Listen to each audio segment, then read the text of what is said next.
Breaking news చూస్తున్నాం. YCP మాజీ MLA Pinnelli రామకృష్ణారెడ్డిని పోలీసులు అరెస్టు చేశారు. నరసరావుపేటలో ఆయన అరెస్టు చేసి ఎస్పీ కార్యాలయానికి తరలించారు. అక్కడ నుంచి కాసేపట్లో మాచర్ల కోర్టుకు తరలించే అవకాశం ఉంది. ఈవీఎంల ధ్వంసం, అడ్డుకున్న వారిపై దాడి కేసులు, పిన్నెల్లి ముందస్తు బెయిల్ పిటిషన్లను హైకోర్టు కొట్టివేయడంతో పోలీసులు ఆయన అరెస్టు చేశారు. ఏపీ అసెంబ్లీ ఎన్నికల సందర్భంగా పిన్నెల్లి రామకృష్ణారెడ్డిపై నమోదైన 4 కేసులలో అరెస్టు నుంచి రక్షణ కల్పించేందుకు ఉన్నత న్యాయస్థానం నిరాకరించింది. గతంలో ఇచ్చిన మధ్యంతర ఉత్తర్వులను రద్దు చేసిన ధర్మాసనం 4 ముందస్తు బెయిల్ పిటిషన్లను తాజాగా తిరస్కరించింది. దీంతో పోలీసులు పిన్నెల్లిని అరెస్టు చేశారు. పిన్నెల్లి సోదరుడు వెంకటరెడ్డి పరారీలో ఉన్నాడు.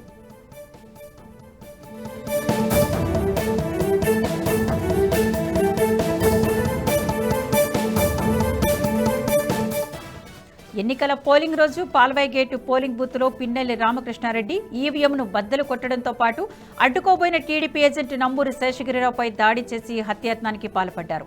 దీనిపై ప్రశ్నించిన చెరుకూరి నాగశిరోమణి అనే మహిళను దుర్భాషలాడి బెదిరించారు. అలాగే పోలింగ్ మరుసటి రోజు పిన్నెల్లి ఆయన తమ్ముడు వెంకటరామరెడ్డి అనుచరులతో కలిసి కారంపూడిలో అరాచకం సృష్టించారు. సీఐ టీపీ నారాయణస్వామిపై దాడి చేసి గాయపరిచారు.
వైసీపీ మాజీ ఎమ్మెల్యే పిన్నెల్లి రామకృష్ణారెడ్డిని పోలీసులు అరెస్టు చేశారు. నరసరావుపేటలో ఆయన అరెస్టు చేసి ఎస్పీ కార్యాలయానికి తరలించారు. అక్కడి నుంచి కాసేపట్లో మాచర్ల కోర్టుకు తరలించే అవకాశం ఉంది. ఈవీఎంల ధ్వంసం, అడ్డుకున్న వారిపై దాడి కేసులో పిన్నెల్లి ముందస్తు బెయిల్ పిటిషన్లను హైకోర్టు కొట్టివేయడంతో పోలీసులు ఆయన అరెస్టు చేశారు. ఏపీ అసెంబ్లీ ఎన్నికల సందర్భంగా పిన్నెల్లి రామకృష్ణారెడ్డిపై నమోదైన 4 కేసులలో అరెస్టు నుంచి రక్షణ కల్పించేందుకు ఉన్నత న్యాయస్థానం నిరాకరించింది. గతంలో ఇచ్చిన మధ్యంతర ఉత్తర్వులను రద్దు చేసిన ధర్మాసనం 4 ముందస్తు బెయిల్ పిటిషన్లను తాజాగా తిరస్కరించింది. దీంతో పోలీసులు పిన్నెల్లిని అరెస్టు చేశారు. పిన్నెల్లి సోదరుడు వెంకటరెడ్డి పరారీలో ఉన్నాడు.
ఈ వీడియో మీకు నచ్చినట్టయితే లైక్ చేయండి, 10 మందికి షేర్ చేయండి. అలాగే కామెంట్ల రూపంలో మీ అభిప్రాయాలను మాతో పంచుకోండి. Nationalist hub group of channels ను సబ్స్క్రైబ్ చేసుకుని తెలుగునాట జాతీయవాద జర్నలిజాన్ని ప్రోత్సహించండి. ఈ వీడియో కింద ఉన్న బెల్ ఐకాన్ పై క్లిక్ చేయడం మర్చిపోవద్దు.